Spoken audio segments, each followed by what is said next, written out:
This week I had a question about how do we use the stock notation when we think of nomenclature, how to name ionic compounds with transition metals when these metals sometimes have different ionic charges. So that's the plan for today. So let's see what we're going to learn together. So here we're going to see, first of all, our periodic table.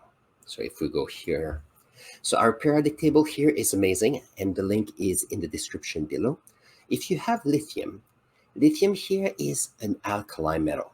An alkali metal here has a charge of +1 when it becomes an ion. And I'm going to put a card either up in this corner or the other corner about how we end up with ions with metals. On the second column here, we have alkali earth metals, and we have calcium here. Calcium here is on the second column, and when it becomes an ion, it becomes 2+. That's the only charge it can get. When we have an ionic compound is always made of one metal or metal atoms and non-metal ions. So here I'm going to do my example with oxygen today. Oxygen here, when it becomes an ion, it becomes an oxygen ion. And if you look, it has 6 electrons here on the outer shell, and it adds 2 electrons to complete the outer shell, and therefore the charge of an oxygen ion is always 2 negative. It's always that. So let's see what we can learn from there. So if I have here lithium oxide here is named lithium oxide. Here we have calcium and oxygen. It becomes calcium oxide. If you look at the charge and see how it works, the charge of oxygen we just mentioned is always 2 negative. But here's something interesting we have to look into. If oxygen is always 2 negative, but we have molecules that are neutral in charges, the only way to do that would have to be in a situation where calcium will be 2+. Now it works well because when we looked at the periodic table earlier, we know that calcium, being an alkali earth metal, gives us a charge of +2.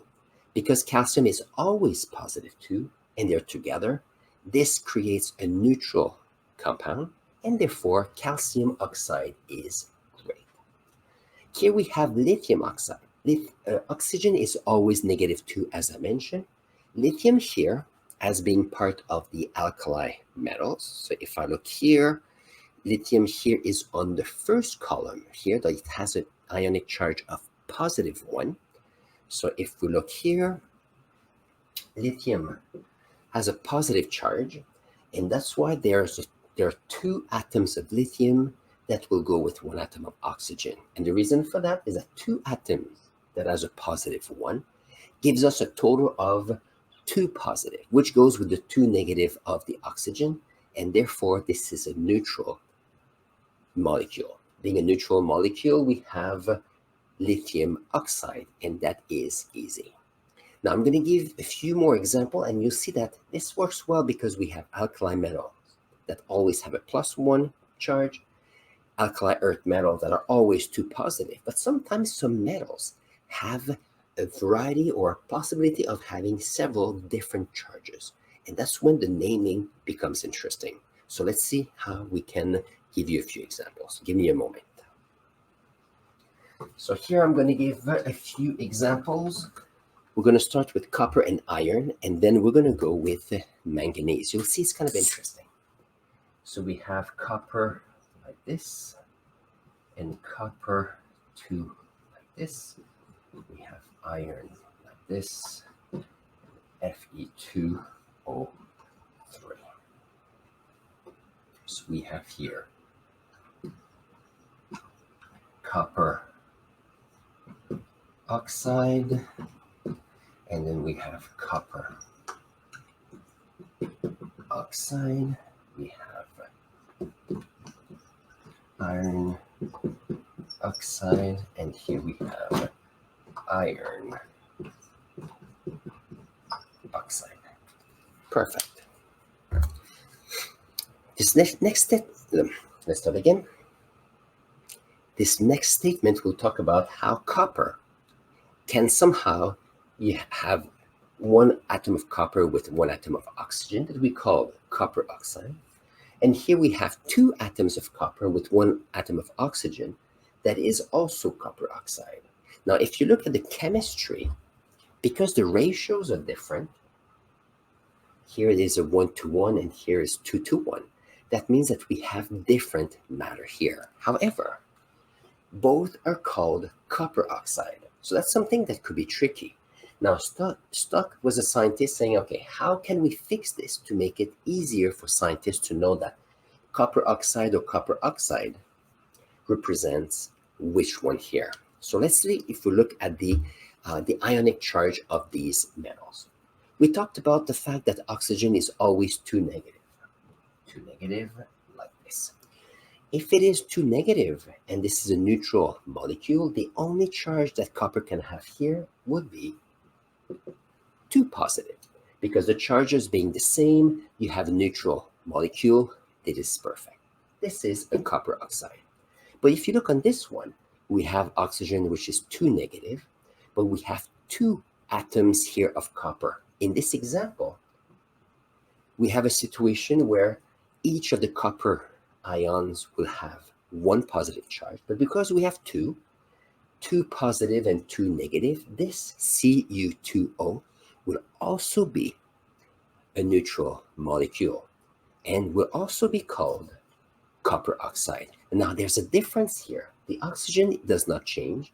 However, the copper ions here can have different charges.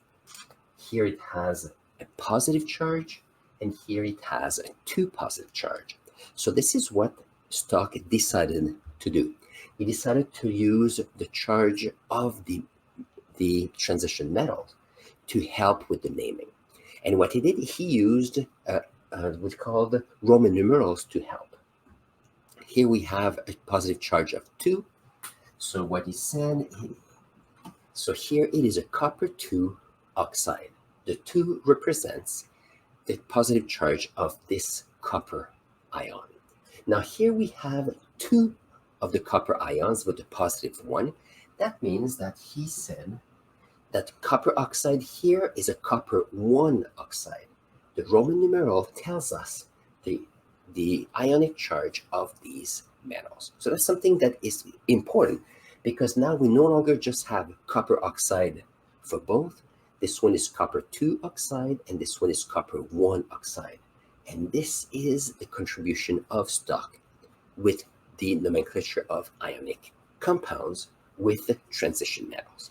So let's see if I can give you another example here. So we have an example with iron. In a moment, I'll give you an example with manganese.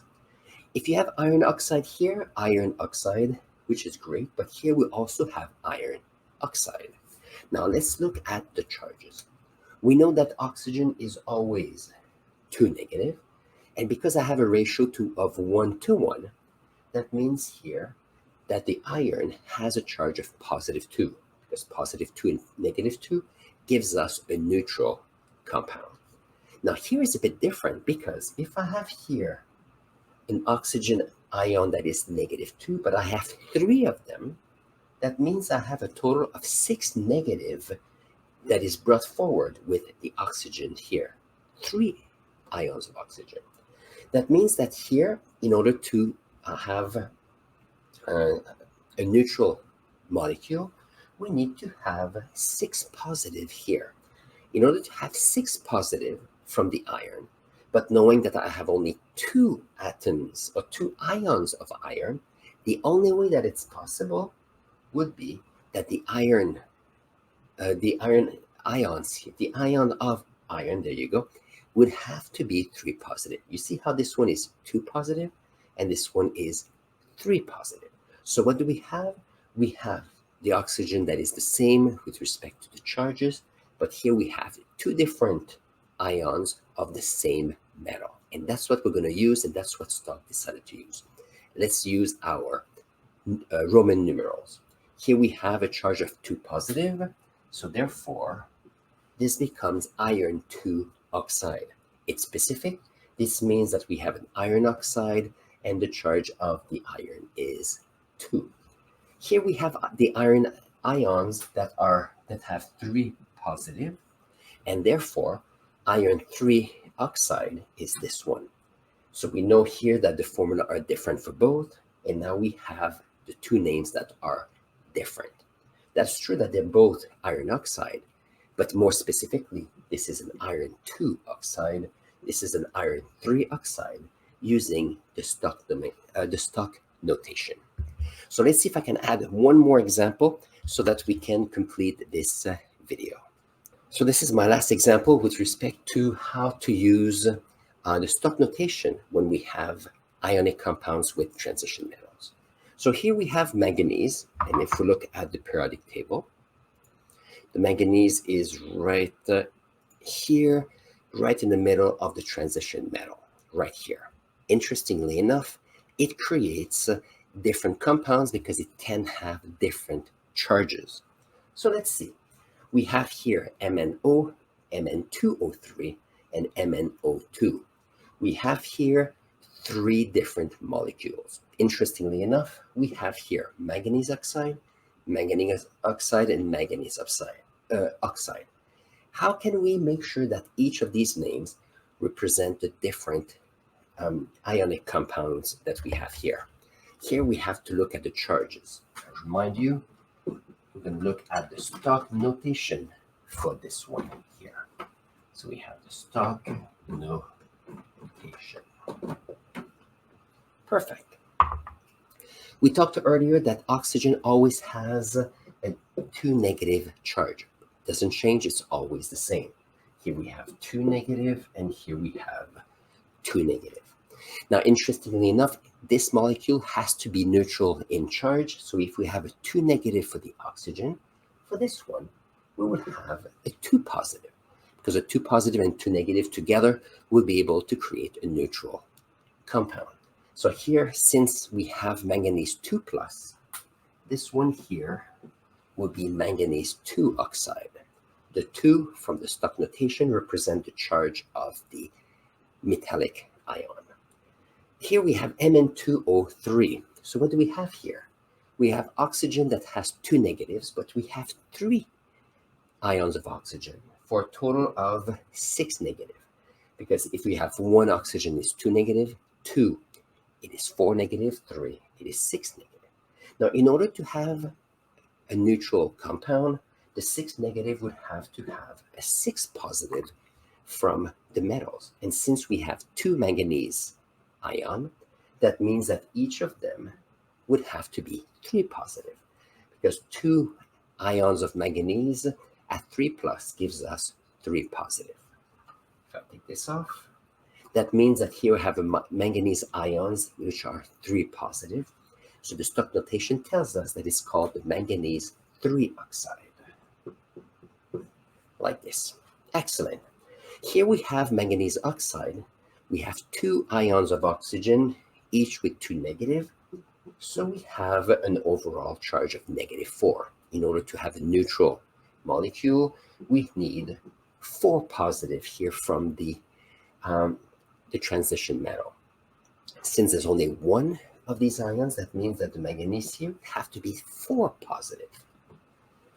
So here we have manganese oxide, there you go, with a charge of +4. That means that with the stock notation, we end up with manganese 4 oxide. I remind you that the stock notation is using the Roman numerals.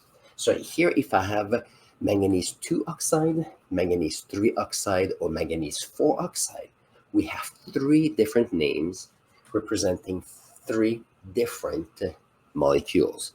And that's how with the stock notation, allowed us to have a precise nomenclature of these ionic compounds with the transition metals.